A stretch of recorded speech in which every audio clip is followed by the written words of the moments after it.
Курбандык кандай малдардан кылынат? Курбандык 3 түрлүү малдан кылынат. Кой дегенде кой эчки, майда мал. Анан чоң малдар, уй, бука, анан төө. Эркек, ыргачы жарай берет бардыгы. Мына ушул 3 түрлүү гана жаныбардын курбандыгы кылынат. Сен айт күнү алып келип, баягыдай кымбат баалуу нерсе сойсоң дагы ал курбандыкка жарабайт.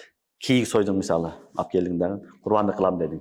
Кымбат сатып алып келип, курбандык болбойт ал. Курбандыкка айтылган балдары бар: кой, эчки, уй, жана эмне экен? Төө. Мына ушул 3 түрлүү жаныбардан гана курбанчылык болот. Албетте үчөөнүн ортосунда жаштарында айырма бар, жана курбандык кылышта да айырма бар. Кичинекей мал болсо, кой эчкилерде анда 1 жаш болуш керек. 1 жаштан жогору болсо жакшы болот, кой эчкиде. Албетте эгерде кой 6 айдан козусу 6 айдан чоң болуп, баягы койлору кочкондо 1 жашар койлордой көрүнсө, ошондой чоң болсо жарай берет. Бирок жакшысы 1 жаштагы кой эчки болгону жакшы. Ал эми уйга келгенде 2 жаштан чоң болуш керек.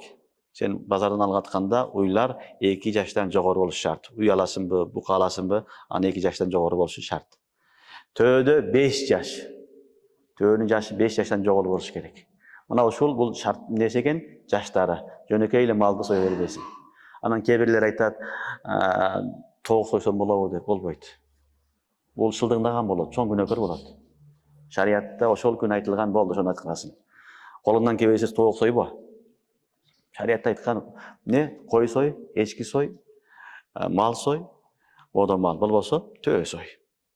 Албетте кой менен эчки бир адамга жарайт. Бир адам 1 кой сойсо болот, 1 эчки сойсо болот.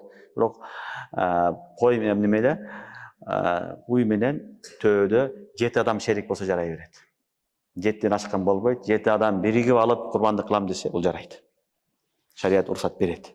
Түшүнүңөрбү? 7ден көбөйбөш керек. 7ден кем болсо да жарай берет. 2 адам бириге 1 уй алды, жарай берет. Бирок шарт баягы ар бир адамга 7ден аз тийбесин үлүшү. Эгер бир адамга 7ден аз үлүш тийип калса, эти болбой калат.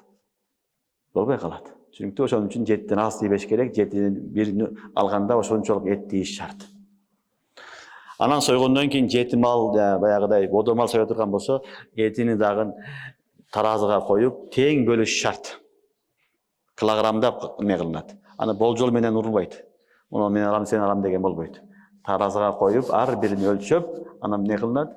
Берилет. Жакшысы өлчөгөндө уламалар айтат, эң жакшысы баягындай ар бирөөсүнө бутуну, башыны кошуп койсун дейт. Бирөөсүнө 1 бутуну, бирөөсүнө 1 башыны кылып. Ошондо эмне болот? Жынсык айланчысы болуп, маселе жеңилирээк болот. Түшүнүңөрбү? Ошон үчүн 7 адам 1 модо малды алып соём десе, анда 7 адамга бирдей эмне кылыш шарт экен? Эт тийиши шарт. Бирөөсүгө азыраак, бирөөсү көп кылган болбойт. Таразы менен коюш керек. Болжол менен кылганга шарият уруксат бербейт. Жана бир адам 7ден аз хиссаны алып калса, үлүшүнө ага дагы жарабайт. Жана эң негизги нерсе, 7 адам биригип курбанчылык кылганда бардыгынын ниети курбанчылык болуш керек.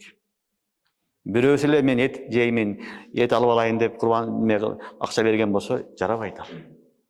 Жарабайт. Ошонун себебинен бүт баарынын 7 адам, 1 адам кесепети менен 6 адамдын да курбанчылык жарабай калат.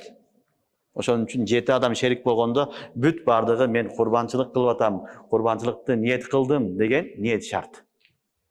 Бирөөсү эт жеймин деген болсо бүт өлдү. Бир малдын бардыгы жок кечте, курбанчылыкка жарабайт. Эт болуп кала берет, курбанчылык болбойт.